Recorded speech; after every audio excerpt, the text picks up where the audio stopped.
வந்து கீதாபுரத்தில் தான் வீடுங்க. ஆடு வந்து தோப்புக்கு ஓட்டி வருவோம் போவோம்.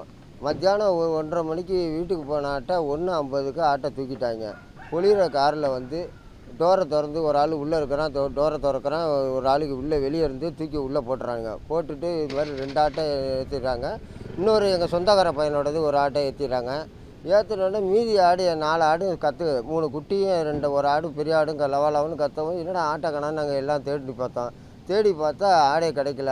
அவர் ஃபுட்டேஜில் வந்து ஒருத்தர்கிட்ட போய் பார்த்ததுக்கப்புறம் தான் இது மாதிரி ஆட்டை காரை வச்சு தூக்கியிருக்காங்க அப்படின்னு. நாங்கள் ஆட்டையும் இதையும் வச்சு தான் நாங்கள் பொழப்பு நடத்துகிறோம். வந்து இது போலீஸ் தான் வந்து எங்களுக்கு கம்ப்ளைண்ட் கொடுத்துருக்கோம் ஸ்டேஷனில். அவங்க தான் ஆக்ஷன் எடுத்து எங்களுக்கு ஆடை மீட்டு கொடுக்கணும்.